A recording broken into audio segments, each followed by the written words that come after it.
বাইরে ঝমঝমে বৃষ্টি, তাতে যদি একটু গরম গরম চা আর কিছু স্ন্যাক্স না হয় তাহলে ভালো লাগে না।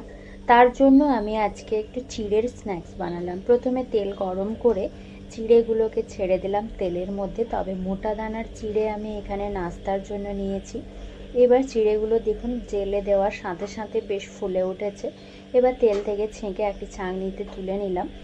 ওই তেলে শুকনো লঙ্কা, চিনে বাদাম ও কারি পাতা ভেজে নিলাম। এবার ওই চিড়ের মধ্যে দিয়ে দেব ভেজে রাখা ঝাল মটর, সেই সঙ্গে সেও ভাজা চানাচুর, আর সেই সঙ্গে ভেজে রাখা বাদাম, শুকনো লঙ্কা, কারি পাতা। এবার সমস্ত কিছু মিশিয়ে নিতে হবে। আর সেই সঙ্গে জিরে ও লবণ, চাট মশলা মাখানোটাও দিয়ে দিয়েছিলাম। এবার মাখিয়ে চায়ের সাথে এরকম চিড়ের নাস্তা সার্ভ করে দিন সন্ধেবেলায়। চা আর এইরকম চিড়ের ভাজা হলে জমে যাবে।